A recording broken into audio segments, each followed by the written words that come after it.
आपकी आवाज नहीं आ रही हमको। Today, in the media conference with Lal Goel, which is brought to you by V4 News, Karu News, V4 Stream, Malnadu TV India, News Gaon se, Samvad Sarokar News, Bharat Post News, Gyan, and Organ Donation India Foundation. It's our enjoy to bring to you every day a new topic in media conference with Lal Goel. Today is a thought leadership series. But before I will go on the main series, I would like to inform you that today world is celebrating two very, very important days. World Telecommunication Day, World Telecommunication Day and Information Society Day, WTISD, is celebrated annually on May 17 to highlight the importance of telecommunication. This day is being celebrated since 1969 to mark the founding of ITU and the signing of the first International Telegraph Convention in 1865. Ever since COVID-19 hit the globe, the importance of telecommunication and information society has grown. This year, the theme of this day is digital technologies for older persons and healthy aging. The another day, which is very important, is also being observed today, that is World Hypertension Day. World Hypertension Day is hypertension is another name of high blood pressure that can lead to severe health complications such as heart attacks, strokes, dementia, chronic kidney disease, and vision loss. People who suffer from hypertension are generally not aware because there are no specific symptoms to detect the early stages of this disease. So to spread awareness among the people, every year on May 17th, World Hypertension Day is observed. This day was initiated by the World Hypertension League, WHL, which itself an umbrella to organizations of 85 national hypertension leagues and societies. World Hypertension Day was first celebrated on May 14, 2005. However, since 2006, the day is being celebrated on May 17. This day comes into being to initiate the awareness of hypertension as people do not have appropriate knowledge regarding this disease. Media conference with Lal Goel wishes you on World Telecommunication Day as well as on World Hypertension Day, and hope that more and more awareness will be created on this day about hypertension so that many lives can be saved. Now coming to our main series, that is Thought Leadership Series. Crisis moments create opportunity. Problems and crises ignite our greatest creativity and thought leadership as it forces us to focus on things outside the norm. Thought leadership is fundamental in business today and consists primarily of finding and sharing great information in a way that attracts and retains. Thought leadership is when a leader's thoughts are being used by leaders to lead others. Thought leadership is influencing a narrative by understanding what needs to be done. Thought leadership is the expression of ideas that demonstrate you have expertise in a particular field, area, or topic. A thought leader can be recognized as an authority in a specific field and whose expertise is sought and often rewarded. That can be an expert, a historical figure, or a wise person with worldly impact. Many strive to become a thought leader in their respective fields. It takes dedication, patience, strategy, and education. In this series, we will be asking straight questions and we expect a straight answer from our thought leader. And today's our thought leader is Professor Dr. Sudhir Saran. And our topic of today's very, very important topic is rapid growth strategies for startups. Yes, you heard correctly. And especially the youth and those who are planning to start the startups. This is a very, very important topic, rapid growth strategies for startup. Professor Dr. Sudhir Saran is the former visiting professor IIM Lucknow and University of Texas at Dallas, USA. He is the founder of Dr. Sharan Consultancy, California, USA. He is the director of Aldo Private Limited, New Delhi. He has done his MBA from IIM Ahmedabad in 1980. He did PhD in 1986. He started teaching and researching business and entrepreneurship since 1984. He published research papers in reputed journals, international seminar proceedings, and chapters in books of readings. He started academic administration phase as dean in 1997, rising to executive director, controlling management and engineering institutes in 2007. Her Highness, Governor of Karnataka, nominated Dr. Sharan to the Senate of Bangalore University in recognition of his distinguished academic contributions. He was visiting professor to University of Texas at Dallas from 2012 to 2019. He also visited Washington State University and President University in Tunisia on the invitation of the Dean Faculty of Business in 2018. He innovated and implemented a unique model to double the turnover with existing infrastructure in one accounting year. He is co-promoter of Institute of Family Business Management Society. He is honorary director of NCR Delhi-based high-tech B2B digital startup. He is also co-founder of OWGI Foundation, which promotes social entrepreneurship ventures. Welcome, Professor Dr. Sudhir Saran on our show.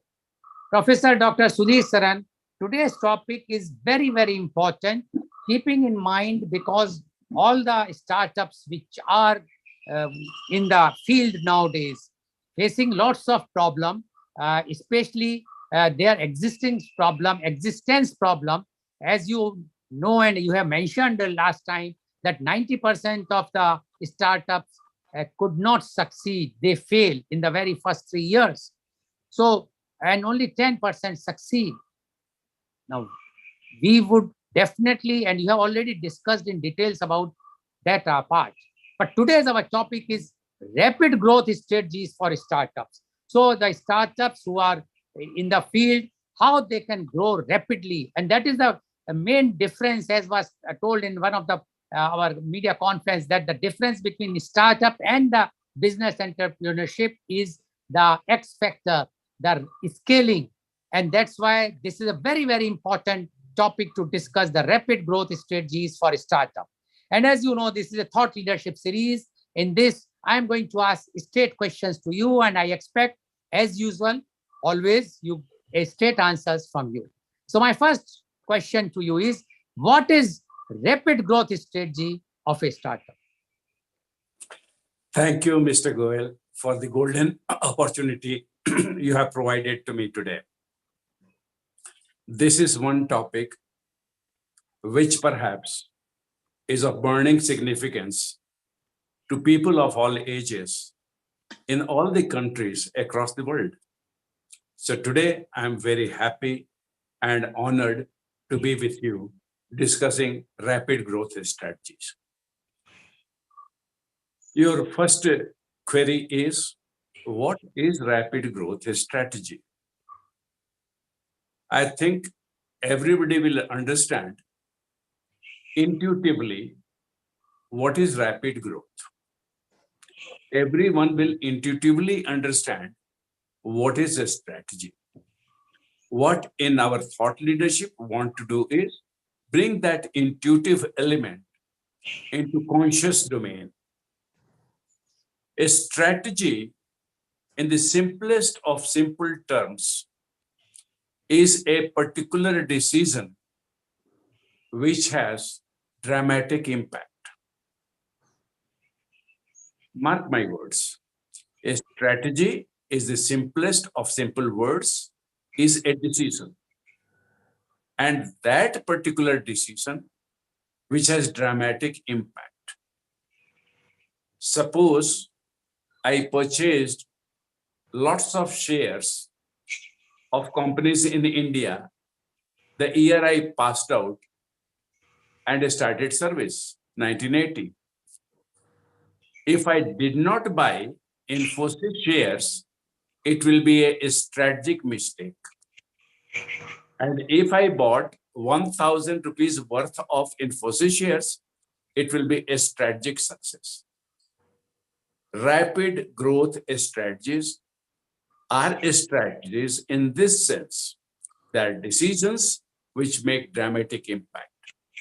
If I invested 1 month of salary in purchasing Infosys shares in 1980, 81, 82, 83 each year, today my financial status will be 100 or 1,000 or 10,000 times better.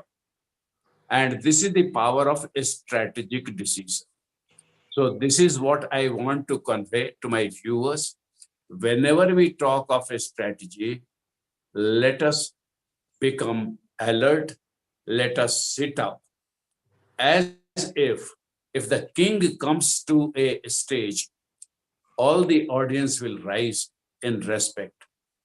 So among decisions, and human beings live life by decisions, whether we have been formally trained or not. Coming to the first part, rapid growth, there is a line which we will discuss as we go on. Below the line, it is just growth. 5%, 10%, 15%, even 18% will be growth. And if I cross 20%, 30%, 40%, then it becomes rapid. And I have examples as we go along, will show the companies have done it. The concluding element of my answer to your simple query is this: rapid growth strategy is the ornament of a true startup founder. Just like women are very fond of ornaments, entrepreneurs also are fond of laurels. Rapid growth strategy is the most precious ornament, laurel, for the startup founder. Thank you. Thank you, Professor Saran. Now, you mentioned that the decision is the main thing for the rapid growth strategy. Now, how to who is going to decide whether this decision is correct or not? Or you mean to say that for startups, they should have a think tank who can take the decisions and review their decisions timely so that the rapid growth strategy can be formed, or it should be left to a CEO or a CEO of the startup? What you say about this, Professor Saran? Beautiful question. I'm happy you asked it. Who decides whether it is rapid growth decision? Let us stay with this question throughout our discussion today. The first element I want to underscore is no human being, the brightest of the intelligence which Einstein possessed, has omniscience. You know that. And therefore, the person who has courage to live with uncertainty is the person qualified to make rapid growth decisions. If the person does not have the lion's heart to live with uncertainty, that person will most likely err on the wrong side. Second, remember, business is not a solo performance. On one side, you will need partners who will supply you resources. On other side, you will need colleagues to process those resources. And on the final side, you will need partners who will take your product or service to the final consumers. Consumers themselves are lifeline to a business. So having said that, all the rapid growth decision makers build a team of complementary capabilities. You may have capability A, I may have capability B, you may have technology knowledge, I may have the domain knowledge. So we are the two together as a unit which will make rapid growth decision. These are 2 points I want to emphasize now.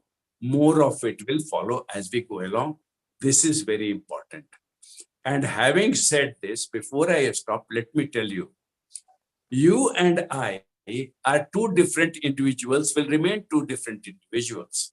And if we walk into the rapid building of a company, we face a powerful enemy, and that is our confidence, which can degenerate into bad ego. So if confidence becomes overconfidence, it becomes bad ego. But if confidence is well founded on the facts, my reading of reality is correct, then it is good ego and it boosts the confidence. Both of us need to step aside from the minus side and walk into the plus side. Maybe only then we will have the kind of rabo which you watch in world class doubles players in badminton or tennis, for example. There are other team games. Volleyball is played with 6 players. Football is played with 11 players. So in all of those, there is a very important role and lesson. The best of the best teams, you see how the players are supporting each others while excelling in individual places. So this is where a startup founders can draw a very important lesson. And your question is valuable because it points to that direction, that issue, which makes the difference between very successful startups and pitiable failures among the startups. Thank you. Thank you, Professor Saran. Now, my next question is, why does it matter to a startup? A startup is, why only it matters to startup that it should be a rapid growth strategy. There used to be a saying earlier about that. We have heard that slow and steady wins the race. And we heard that famous story of tortoise and rabbit. But you are saying something totally different. So it is now that story is changed. That in slow and steady wins the race, and now it has become a fast and going haywire can win the race, or what it means, why it matters for the startups. In the race between hare and the tortoise, there was room only for one winner, Mr. Goel. But in the world of business, both have the chance to win. A tortoise, by being a tortoise, wins, and those are standard new ventures. On the other hand, by design or by accident, some promoters find a business idea which is high potential. High potential because the problem they are solving, in the way they are solving, is what a large number of customers want it in the market.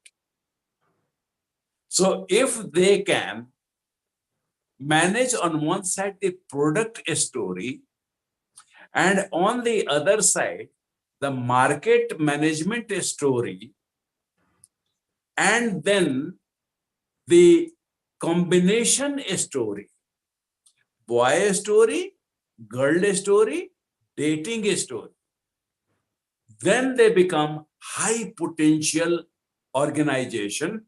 And those ones are the ones which not only become a startup, they become what we know by the glamorous word unicorns. So the story has changed only in one way. Today, we have a rich body of knowledge, an ocean of knowledge about management. Management for the tortoise business, manager for the hare business, and management for the unicorn, Arabian horse, or cheetah business. So today we have, earlier we did not have, people need to formulate it. by trial and error. Today, we don't have to have unnecessary trials, and we don't have to expose ourselves to definitely avoidable errors. So that is why it is vital. And that is why I am very excited today with you that today's thought leadership is reminder that management changes everything. We only don't make an effort to know its soul, and having found the soul, we do not have the resolution to implement it. If we do these two parts correctly, then there is no reason why any entrepreneur will not make a decent living from his venture and make a decent living for his employees and his business partners. So your question underlines this aspect that in the 21st century, in the year 2022, there is a rich body of knowledge. Unfortunately, Mr. Goel, neither the teachers and trainers have the required qualities of an individual to acquire it, to master it, and to transfer it. I am very saddened by this fact, but we will make an effort, especially at Dr. Sharan Consulting, California, to build a platform which will be of limited application. I know my limitation. I cannot reach every entrepreneur, but I can reach those who join the incubators whom we support and provide. Each of the three will be classified, and dream big, but don't dream unreally big. Everybody has finite team available. Even with the best management, you cannot transform your basic limitations, which life has given you, parents have given you. So within the limits of those, everybody will be a successful business person in new venture domain, if they remember the question you asked and the answer we gave. Okay. Professor Saran, you have mentioned about the management, how the management plays a very, very key role.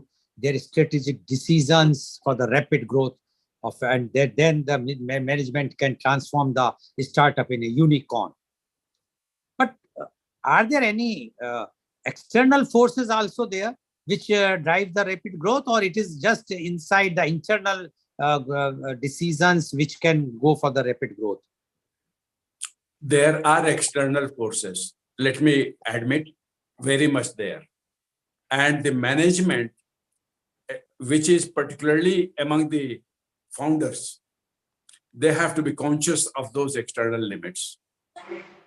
If they're not capable, then they should have the modesty and the wisdom to reach out to the experts who do environmental analysis. In management, we have techniques for analyzing external environment. Even BBA students or the economics students are taught this today. So it is not lack of knowledge. It is a question of intention. So the most important external factor is regulatory environment, Mr. Goel. Regulatory environment to set the limits to the growth rate. Regulatory environments also set limits on the kind of financial resources available to you, and so on, so forth. So I agree with you that there are external forces and they must be well understood. There are techniques like PESTEL, political, economic, social, technological, ecological, and legal environment. There are standard techniques. They're applied at three levels. First, we analyze the local economy level forces. Then we analyze the state or country level forces, and finally, every business has multinational competition, whether they are aware of it or not. Direct competitors or indirect competitors. Just to make the matter light, yesterday I came across a poster shared on WhatsApp. A lady was wearing the safa, which men wear when they with a good barat. And the caption said, even women are wearing safas. You know why? Because they don't want to spend 2,000 to 3,000 rupees on getting hair styled by a professional. What they want to do is, have the next best solution, wear the safa and look good. In our management language, which I admire and worship, which I have done all my life, is the distinction between competitors. All competitors are not same. Here, Safa is indirect competitor. It is an apparel, piece of apparel. Hair styling is a service. One is a good, the other is service. It is beyond imagination of a less savvy management person, a business person. How can they be competitors? But the world of business is such that God has very intricate plays and rules of play. Businessmen should better watch these realities and learn from them. Thank you. Thank you, Professor Saran. I am sure very soon one startup will start for making the safas for the ladies. So then that will be again, as you said, that it's something which is going to save money. And we know the population in India is almost now 50% of the women. So the scaling is also there too much there. Yes. Thank you very much, Professor Saran. Now my next question to you is, you have mentioned about external forces. For internal, you mentioned about the management. But are there other forces, internal forces, which also have impact on the rapid growth strategy of or rapid growth of the startup? Very much. My answer is internal forces are the most important. And here I have lessons from 3 companies from America. One of them is Ewing Kaufman. His company was Kaufman Labs. The second one is Jack Stack of a Springfield remanufacturing company.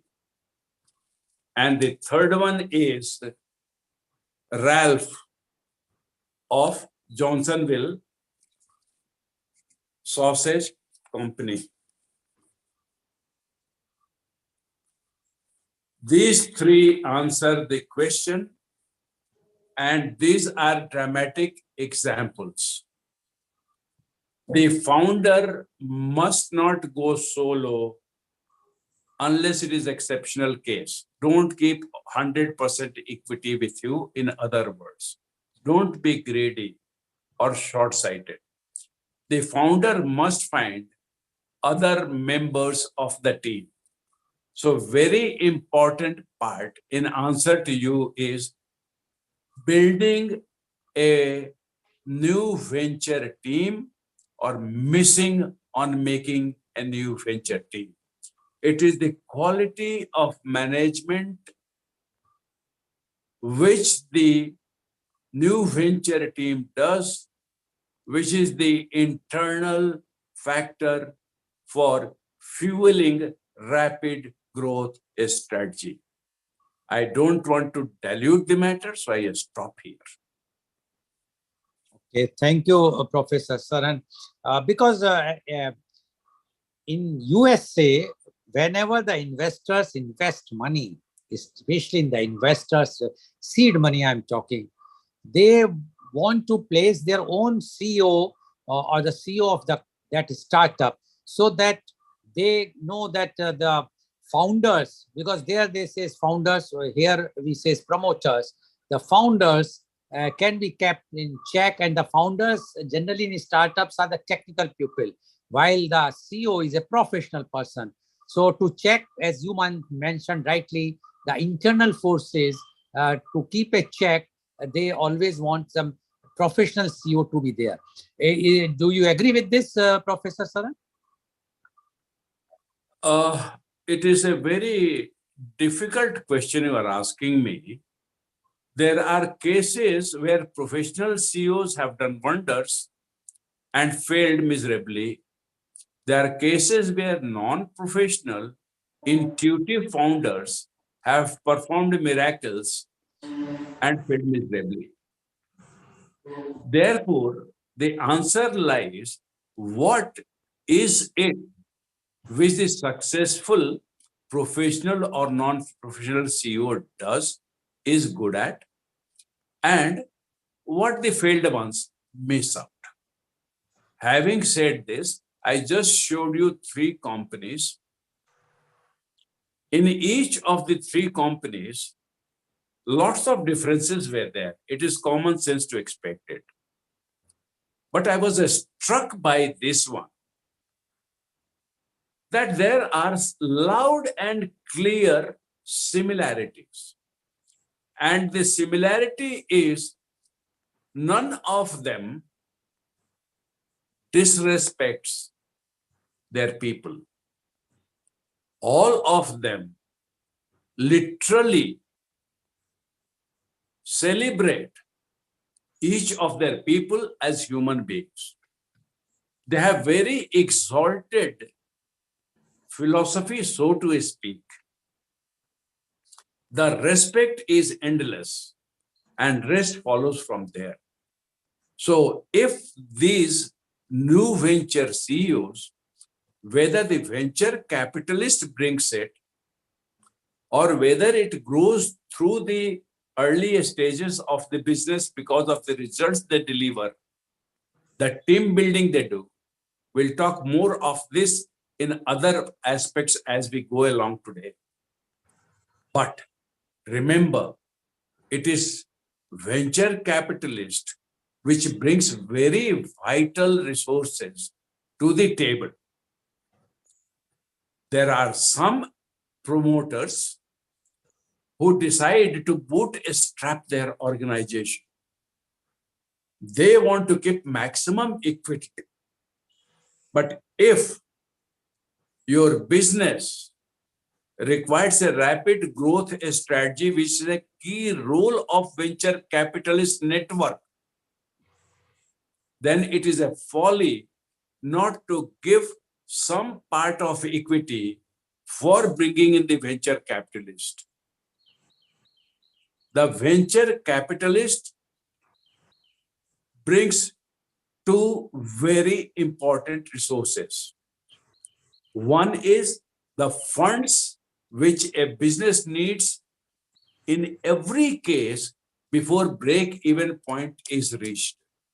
By definition, you need more cash than you are producing in the business, and therefore you need a source for it.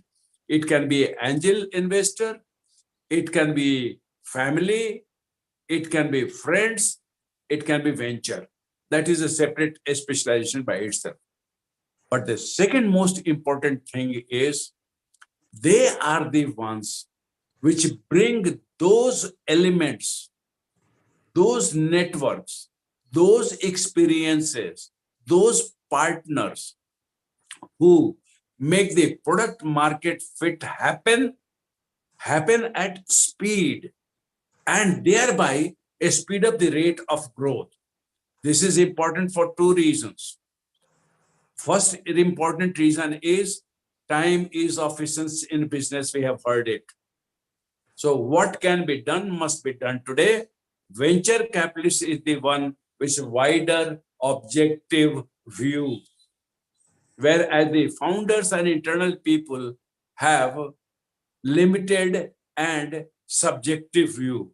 So he is friend, philosopher, guide. That is the first benefit, shows timeliness of decision making. The second thing which they bring is respectability, credibility. A good venture partner will be transferring their respectability to your product, and customers will be less skeptical and more willing to accept it.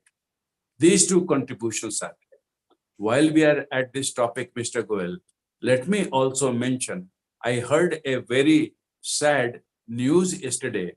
Somebody published an article, Are Indian startups sham businesses? It is a tragic part which gives bad name to the noble startup individuals. There are some people who create phony, elusive, unethical impressions and they bring bad name.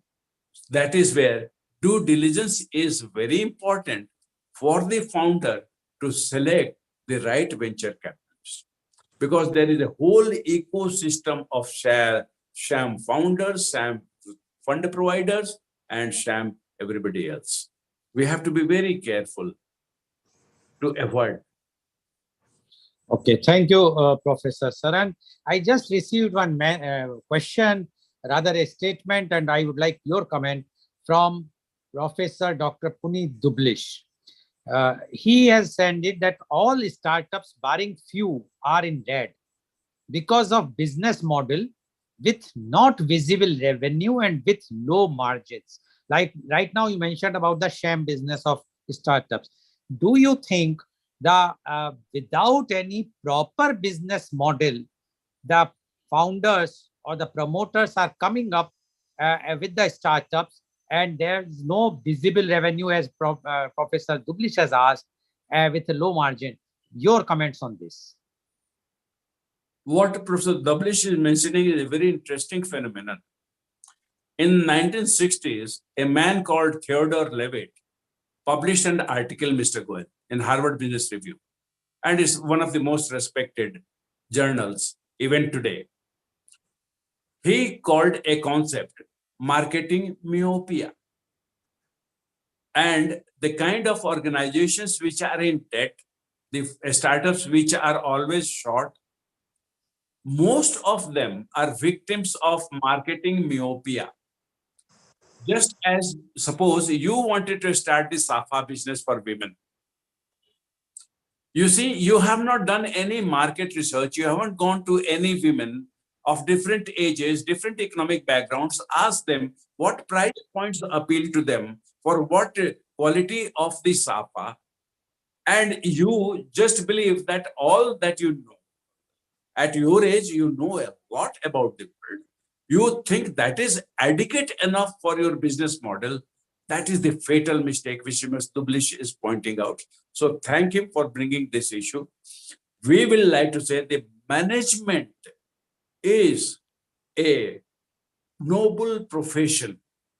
It relies on information, timely information, relevant information, objective information, dependable information.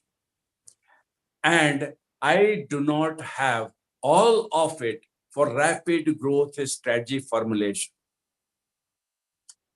Second point I want to mention to Dublish sir is that there is a lady who went to aggregate airport services. She started the business in 2013. She had 370 crore annual revenue. She does not have a single rupee of borrowing from venture capitalists, nor equity contribution from new startup funding organizations. She decided to be bootstrapped from the beginning, and these are the genuine heroes of the startup space, Mr. Goel. So those examples are there. Okay. We want more of them to be here. Yes, thank you, Professor Saran. Now, my next question is the competency to manage rapid growth of a startup easy and common or difficult and rare? Sadly, it is the latter, Mr. Goel. And I do not know why we have let this to become the norm. Lack of the competency has become the norm. At Dr. Sharan Consulting California, we address this problem by bringing down the complexity of management so that the competency can be transferred to even a 22-year-old engineer, a 24-year biotechnologist, or a 30-year professor who want to start something in edtech space. Most importantly, as I said, management is so misrepresented today. The teachers know only half of it, or maybe less than that. And the half which they know is not the objective truth about management, but subjective myth of management. And we have been doing it. Some people do it by honest error. Some people, because they are committing to keep mankind groping and searching for knowledge. There are heroes and there are opposites. I'm pointing to that. What I want to mention here is this competency today is pitiably uncommon, rare. There was a time, you know, that people with no money, with no education, with no family worthy name have set up organizations, grown them, they have become multinational today. You know what I'm mentioning. Today, it has come round.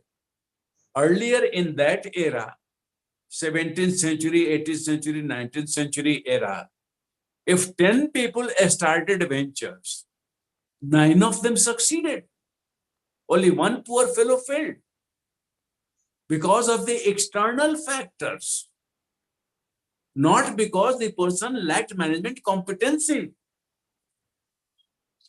Today, the failures which I analyze, I find lack of ethics is a most important one. And if a man is very arrogant, you can be very sure he neither respects himself or herself or the people he deals with.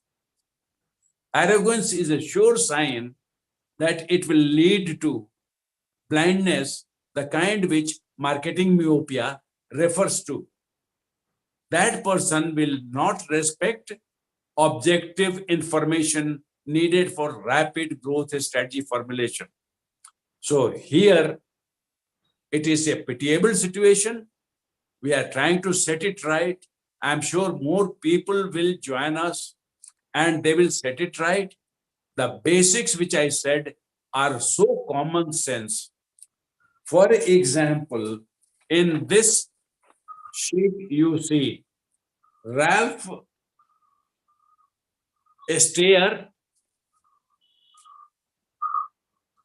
he changed from his father's traditional management style completely. And look at the results which he has produced. When he took over from his father, the annual revenue was just $5 million. In 5 years' time, he raised it to 15 million. So if we build a system, particularly incubator, that's my limited understanding, which has this one.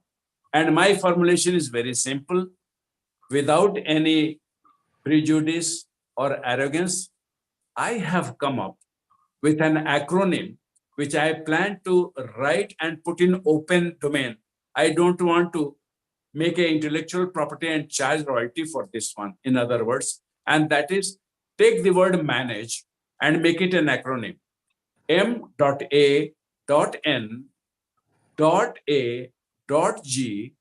E, manage. And I expanded this acronym so that it is easy to remember. MAN, man. So M is man apprehends nature. First part. AGE, and acts to govern existence. Highest level of management is called governance. Someday we will have a thought leadership on governance and its contribution to success of business and individuals. So this is the antidote to lack of competency, Mr. Goel. People lack competency because they have lost objectivity required. And this definition says man apprehends nature, first part. That is, grasp the reality, external forces, and then acts to govern existence, then make the decisions. By following this formula, the rapid growth strategy will be anchored the way Ralph Steyer anchored it. That boy came back and changed it. He says, the one quotation is, he went to the managers and says, you will own your decisions. You don't have to take permission. Now, from a control-oriented father's management system, he made it entrepreneurial, and the world has all the result to see it. Johnsonville is a name. Remember, I have to give you a concrete example of Ralph Steyer's management style, because what I said was abstract. Everybody among our viewers may not grasp it. You see, when a customer complains, where do all the companies send it? They send it to customer care department, which is part of the marketing department. And what does the marketing department do? Answer them, okay, we are sorry, we'll change a replacement, this and that. What did Ralph Steyer do? Ralph Steyer picked up the complaint and sent it to the front line in manufacturing. They read the complaint. They understood what was wrong in the manufacturing stage, and they set it right. And the set of complaints were addressed. So this management dramatic change, Mr. Goel, is today very rare, which is what your question was. Is this competency common? No, sir, it is not. Ralph Steyers are sadly a rare exceptions, not the rule. We must try to make it reversed. Okay, thank you, Professor Saran. I'm sure today our viewers are getting I will not use word lecture, but I will say the knowledge which Professor Saran is imparting, and it's something which all the young entrepreneurs or all those founders or managers who wants to be successful in their startup business, because as Professor Dubli says, maximum number of startups are not doing well because of the causes which Professor Saran has already explained and which he's going to explain. I'm sure today's program is very much enlightening. Now, my next question to you is there any connection between rate of growth and valuation of a startup? Because nowadays, every startup, even the venture capitalist or even the other people always see the valuation. And then only we make it that, okay, this is startup. Now today the valuation is so much. Is that earlier, in the earlier time, the conventional business method, we used to say the profitability of a business. We used to see the what is the profit of this particular business, how much dividend they are giving. But now it is a valuation which matters. So can you just tell, is there any connection between rate of growth and valuation of a startup? Beautiful question. I'm so happy you asked it. One word answer is yes, there is a connection between rate of growth and valuation of the new venture. To make the point very easily understood, let me have a hypothetical story, share a hypothetical story, Mr. And that is, suppose I am a king, but I don't have any children to sit on the throne after me. So I decide, let me give away all the land which I have to the people in my kingdom. So I make an announcement. I say that on such a date at sunrise, you start covering the ground on whatever means, and the extent of land you cover will be registered in your name. Now, if on the defined date, a particular person goes walking and covering the ground, or the person is like Milkha Singh, he decides to run and cover the ground, or there is somebody who is having a very good horse and rides the horse and covers the ground. In the three cases, you see, the amount of land covered at the end of the day will be dramatically different. Okay. Same is about rate of growth. Pedestrian or a accomplished runner or person with a very fast horse. Valuation is the amount of land each of them got. And that is the potential of the total market which my business is positioned to cater to on year basis. This is the connection between rate of growth and valuation. And you see, it comes from a conscious rapid growth strategy. The rate of growth which we achieve is not accidental, it is never. There may be ups and downs.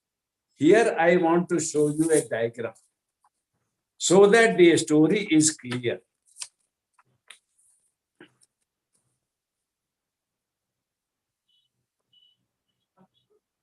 This is a very unusual graph. The first one is called wonder. The second one is blunder. The third one, wonder, blunder, Thunder. then plunder and asunder. For want of better words, the author have used it, but the whole graph is not common. I had to literally do Samudra Manthan of literature on entrepreneurship to find this graph, Mr. Goel. So, if the first two phases are negotiated successfully by the rapid growth strategy, only then the other doors open. So valuation jumps in this third and fourth phase. And in the fifth one, as I said, in case of Ralph Steyer, he, instead of letting it go down, made a dramatic change. Sorry, yeah. Yeah, He please go made ahead. a dramatic change in the management and raised the organizational capacity to not only formulate rapid growth strategy, but implement it successfully. When the two sides of the coin are connected correctly, miracles happen. Unicorn valuations follow. Okay. Yes, there is a connection. Okay. Thank you, Professor Saran. Now, my next question is, what is the role of founding team in rapid growth strategy formulation? Sorry. The role is very complementary. We need a person who controls the management information system, Mr. Goel. We need a person who understands the consumer behavior. We need a person who understand competitive pressures from expected and unexpected corners. So we need each of these three people or more than three people team. I mentioned three because research has shown that 3-person founder teams perform much better in rapid growth management than a smaller or larger teams do. It may be a coincidence, but to me, it has a logic. You are expert of business. I am expert of market. Now we need a third person to create collaboration between us. Because I may want to dominate the decision. You may want to dominate the decision. We need an arbitrator, so to speak, whom we both respect and trust. So that's why the 3-person teams are very vital and have outperformed all other founding teams in rapid growth strategy formulation. Yeah, sorry. Okay. I completed. Okay, thank you, Professor Sanan. Now, my next question to you is, what difference can good rapid growth strategy make to a startup? It can make the kind of difference which Ralph Estaire made to Johnsonville Sausage Company. Why will it happen? Because no customer is completely happy with the current solution. It is human nature. You are not happy with the best of your car. You are not happy with the best real estate which you purchase. You are not happy with the best suit which you have. You are not happy with the best club you go to, and so on and so forth. In every walk of life, there is a sense of wanting something else. It's basic human psychology. So the good teams grasp on this, bring people, do good management. So best of the best keeps on coming out and explosive growth happens in the organization. This is what your question is underscoring. It's vitally important. Okay, thank you, Professor Saran. Next question is, why do founders take rapid growth for granted? What price do they have for such an attitude? What price they do pay for such an attitude? I think the culture today is responsible for such a phenomenon that the startup founders take rapid growth for granted. In our education, our mind has got divorced from reality. Let's face it. I know a lot of theory of management. But if you take me to a pawn shop and say, how can this fellow double his turnover? I will tell him, use this model. I will tell him, use this technique. I'll tell him, use this approach. The poor fellow follows my advice, and halfway down he finds there is a gap in how to follow the rest of the advice. With due respect, all the jokes you hear about management consultants, they're taking your watch and telling you the time. That is the story. Now, if this is the expert side of the story, practitioner side of the story is no different. A sales manager goes to a shop and says, if you store my product Lots of customers will come. They will not buy only my product, they'll buy many other products. That person stores it. He has a very good merchandiser. So he displays it attractively. No contribution of the salesman here. But the store faces lot of customers coming, buying that product. And when they're in the store, they buy a couple of other products. The storekeeper is happy. This salesman, when he's promoted to sales manager, he says, make sure you have maximum shelf space given to your product. It has become like a mantra to him, which he thinks if he keep on invoking, lot of sales success will follow.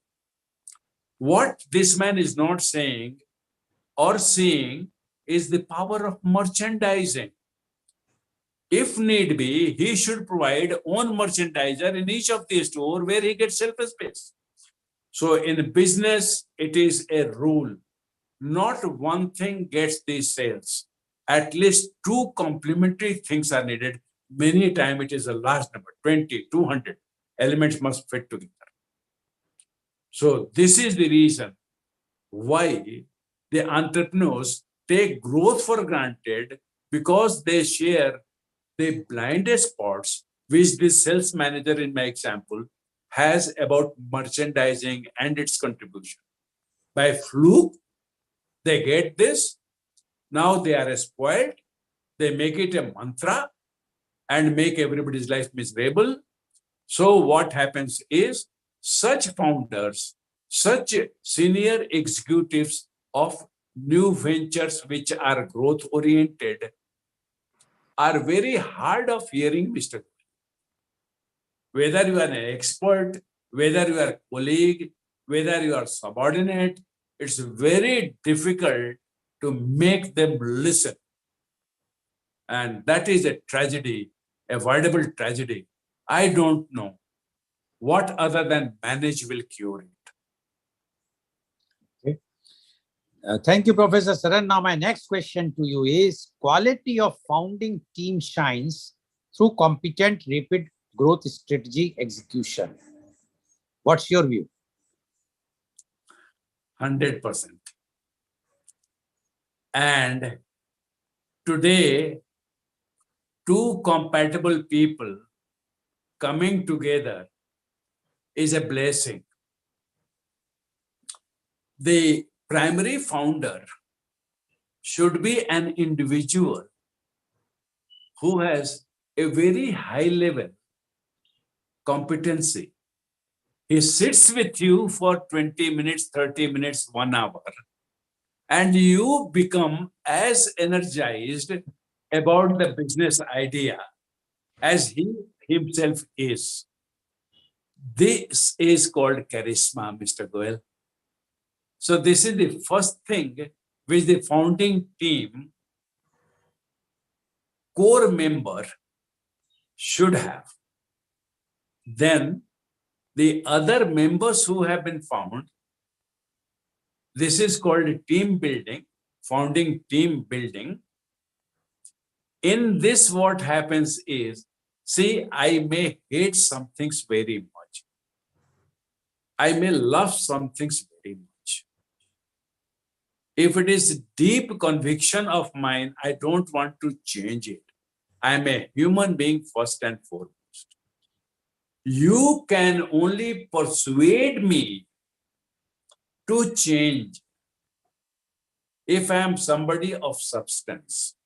You cannot force me, pressurize me.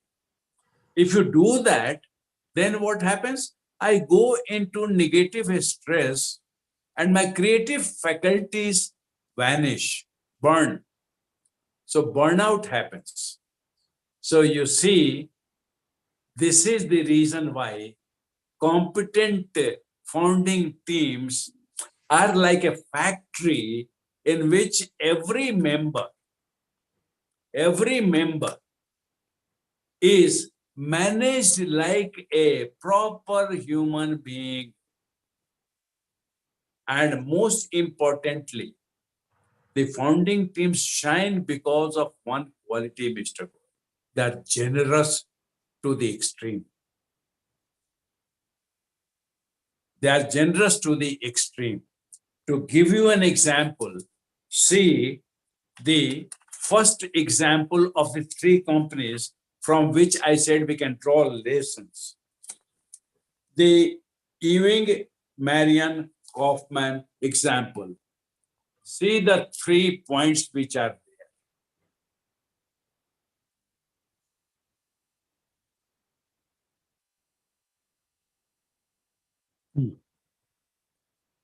This is the signature of all the competent founding teams. Number one, treat everyone as you will want to be treated. We have heard it all our life, but we fail to practice it in letter and spirit. If the founding team does it, all the employees will give their heart out to the business success. Second, share the wealth with those who have created. It was said in 1776 by Adam S. Smith when he was discussing value and sharing value with his stakeholders. 1776. It was restated by Fred F.W. Taylor in late 19th century, early 20th century. He is called founding father of management. He said something of this effect, but today we not only have forgotten, there are bad teachers. I'll call them bad teachers. Excuse me. At my age, I'm entitled to call something a spade as a spade.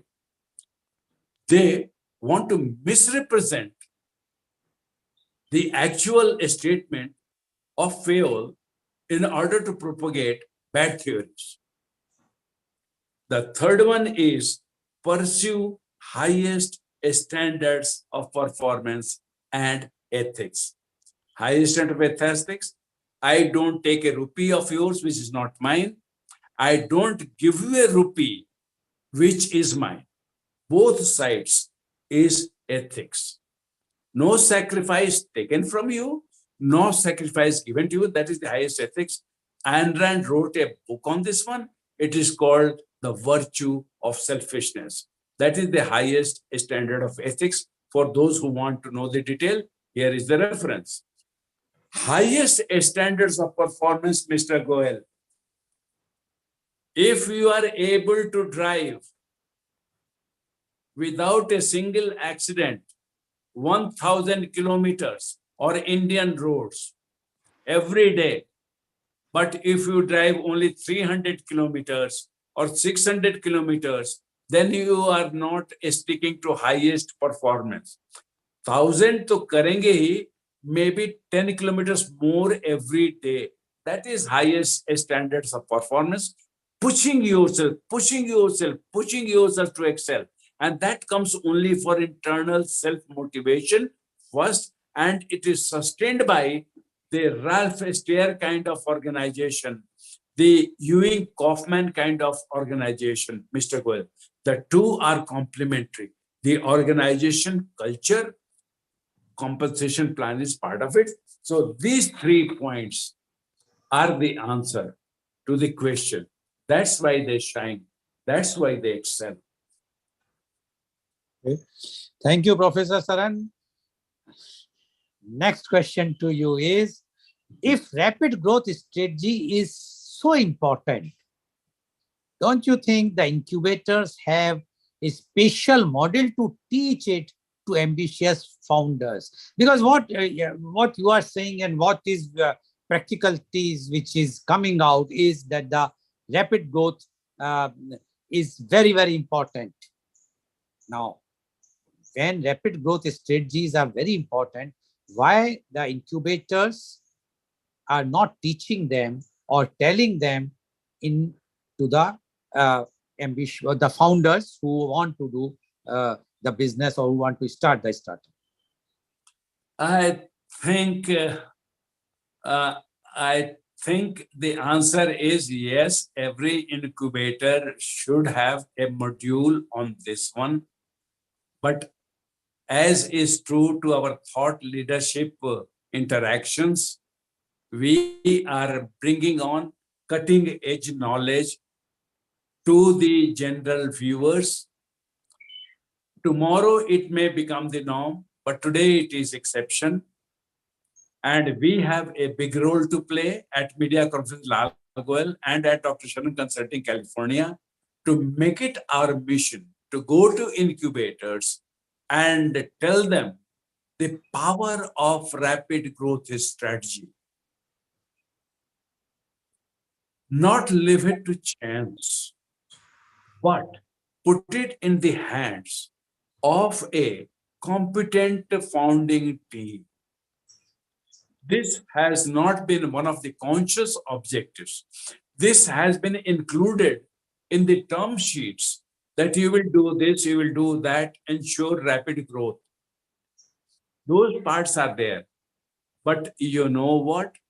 There is a model which says if you take 10 things which are very large, say a number which is 10 crore, take a number which is 1 crore, last number is 5 lakh, multiply them. The result will be mind-boggling number. But God forbid, if your growth strategy had all those 10 elements and the 11th element was multiplication not by 1 but by 0, you know what will happen? If it was multiplied with a 0, whole thing will crash. Incubators need to change their curriculum. They need to change their pedagogy. And they have to change their value orientation to those who agree to incubate.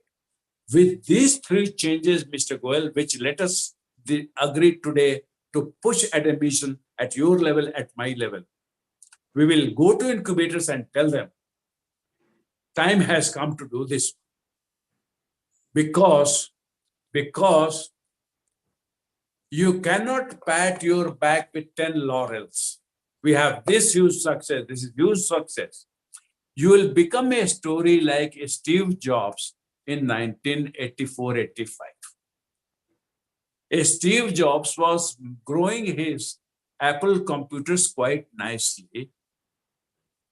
Then he decided to bring in a more competent person to run the show for him. He brought in the man from a very famous multinational FMCG company. That man came and joined. In 1 year's time, Steve Jobs was disillusioned because the kind of thing we said. He was like the sales manager who went to ask for the shelf store, but was blind to the role of merchandising. But he has an ego. He ran a established company. When Ralph Estair in Johnsonville sausage company took over from his father, it was running company. $5 million in those days was not a small sum of money.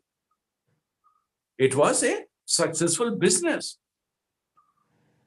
So Steve Jobs made a slip, being what he was. At age of 30, he was kicked out of his own company. What a tragedy. It is just saving grace for us in the world that the man managed a strategy, and his videos show that he was heavily influenced by Ayn Rand, Mr. Goel. In those for 3 months, he writes, I did not know what to do with my life. He read Ayn Rand, and the evidence to this one is a video in which he is shown harvesting carrots in a patch in jean and shirt. That is a scene described in a novel written by Ayn Rand called Atlas Shrugged in Utah University context. That's a long story. To cut it short, so Ayn Rand saved him, and we have to tell the incubators, time has come to teach objective, rapid growth strategy, because without them, we are making 3 blunders. First, we are destroying capital which could have been conserved. Capital once spent is spent, whether it brings revenue or not. Second, people who join us, many people sacrifice a cushy life to join a startups, go through lots of sacrifices and hard work. And if the potential is not realized, dreams are smashed. That is second loss. And that is a very unforgivable kind of a loss. The third one is, if we are not successful, we have not created wealth. If we have not created wealth, how will the people who are successors of ours will be funded and encouraged? So all these three things can be avoided if what you mentioned is these are important and this needs to be done. Time has come, once we take it as a mission and do it. Okay, sure, we will do that. Now, my next question to you is, many times we have seen the startups starts with an ambitious project, with a vision, but then the resources crunch comes. Now, how one can evaluate the specific startup is having resources for successful rapid growth strategy formulation and implementation? Professor Saran. There will be as many answers as unique promoters will be there, founders will be there. And the first thing that I will mention here is treat your business as a living baby. It was in the womb for 9 months. Equivalent to that one is the first 3 years, which are called R&D phase of a business, of a startup, of a new venture. Please make sure in the R&D phase, you are doing all the right experiments to understand where is the dissatisfaction among the people, potential buyers. What is the competition doing to address it? And where do my creative thinking, my unique expertise come in play to create a better solution? Be objective. Don't let your personal prejudices color and taint it. Most important. It will be very easy for me to say, but very difficult for you to practice, because a startup people are people of conviction and confidence. So they find it difficult. In that sense, you find a personal friend, philosopher, guide, mentor to tell you what is actually questionable. Point number one. Once that is done, remember that we take particular care about feeding and resting the expecting mother. She is not one individual anymore. She is two individuals. So if proper nutrition to the fetus is to be provided, it has to be through the mother. All the wisdom is there, rural wisdom, urban wisdom is there. So equivalent of that has to be provided, Mr. Goel, to those people. Then comes the very first phase, wonder phase. And here I say is, don't take credit for all the success to yourself. Give credit also to other factors, internal and external. Practice giving credit and practice giving recognition in the next 3 years of the phase. Only then you will develop the competency to be charismatic. Such people who are generous, who follow the Kaufman principles, 3 principles of Kaufman, that is the next 3 years. 6 years have gone.